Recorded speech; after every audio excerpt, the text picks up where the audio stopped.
Life is hard. See, for every time you have a plan, a dream, an aspiration, or a goal, do you know what happens every time you have one of those? This thing comes along called life. Sometimes we have something that happens in our life that is a tipping point. It takes us over the edge, that drives us to a place where we just can't take it anymore, and all of a sudden we react to it. I appreciate every facet, every phase, what some may consider to be success, failure, opposition, ups, downs. I appreciate every facet of life, and I firmly believe that life is the greatest classroom, right? And when I encounter situations, my perspective goes to a place of, okay, life, what are you trying to teach me right now? I'm wondering if there's anybody out there who has ever gotten to the point of exasperation, depressed enough and discouraged enough and frustrated enough that you just want out of your own life, out of your own skin, out of your own world. You can get in the car and just drive until you ran out of gas, and then get on a bus and go till you ran out of money, and wherever you were, change your name and turn into somebody else, because it's enough. But I learned along the way, everything that's happening to you is God is processing. Every difficult moment you're having, He just processing. That's all He's doing. Everything you're going through is preparing you for what you ask God for. And if you need to be tough when you get to where you're going, then He gonna toughen you. I need you to rejoice in the midst of opposition, in the midst of adversity, in the midst of trials. It's a big difference between quoting scripture and having to live it. Whatever you do, please don't quit.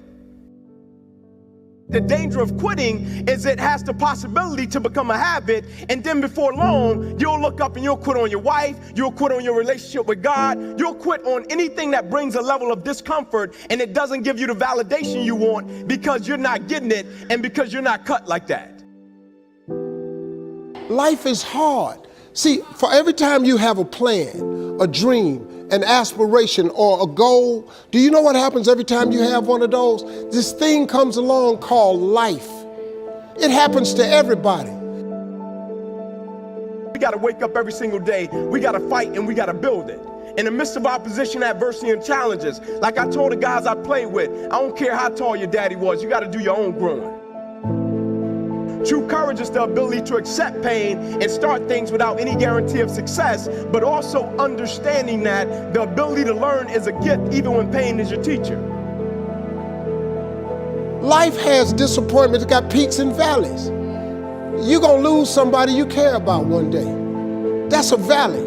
Somebody gonna close the plant you thought was gonna stay open so you can retire. That's a valley. Somebody gonna fire you for an unjust cause. That's a valley.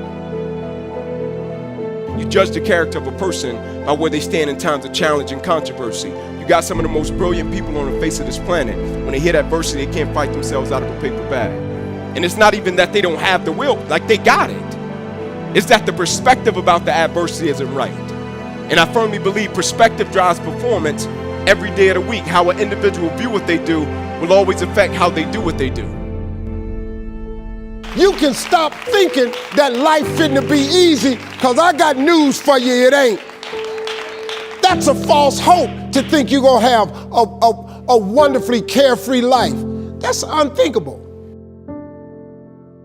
What do you do when the clock is against you and you have enough wisdom to do it over, but you don't have enough time to do it over? What do you do when you've missed your season and you've missed your window of opportunity? There's a reason why it happened at this age. There's a reason why it happened at this level in life. It's not a mistake. It's not an accident. I had to learn how to appreciate a lot. To really understand the value of money, I had none. To just appreciate simple things, what I'm gonna eat today, where I'm gonna wash up at, where I'm gonna bathe, all of that I was going through, that I was tripping with, that I did not appreciate or understand, I understand it now, because I'm on the other side of them troubles. And I understand what all them troubles was for. And even though I did not understand or appreciate the route He took me on, it was the route I had to go on. It's amazing because sometimes you cannot know you're blessed because you're going through a famine, only to find out that the thing that you were worried about is not nearly as significant as the thing that you had. I want to tell you that your opposition is your opportunity.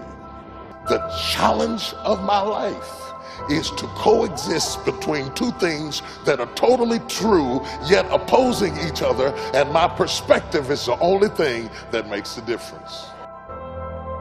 I see bad things happening to people that I consider to be good people, so let me try to figure it out. It's somebody I love, somebody I respect. Now they're going through an extreme level of opposition, and they've lost the thing that we both place our identity in. And so, yeah, I want to help him, but I really want to see how he's going to respond to the opposition, and he says he's a believer.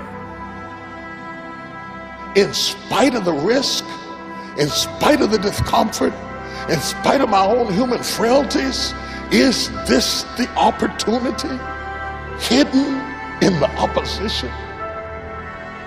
That one premise was the catalyst to changing my perspective on how to manage the rest of my life. I did not know that I cannot control the variables. I can only control the perspective. See, the route you on right now is the route you got to take. And it's very uniquely yours. This thing you going through, this just uniquely yours. You just gotta understand you ain't the only one. You ain't the only one going through it. Character is not something we inherit. Character is something we gotta wake up every single day, we gotta fight and we gotta build it, right? In the midst of adversity, in the midst of challenges, in the midst of successes, in the midst of failures, we gotta get up every single day, we gotta fight for peace. It's an urge. It's an urge. Truth be told, every champion has felt it. Every president has felt it. Every king has felt it. Every lion has felt it. Every winner has felt it. Every soldier has felt it. Every victorious person has felt it. The urge to quit. I want to encourage somebody that's in the fight right now that the fact that you're in the fight is a sign that you've been changed because you didn't used to fight it. There's something else in you that's giving you a desire to be better than where you came from, to rise above the mediocrity of your background. Tonight, you get your fight back. Tonight, you get a renewal. Tonight, you get a sense of relief. Tonight, you get a moment of clarity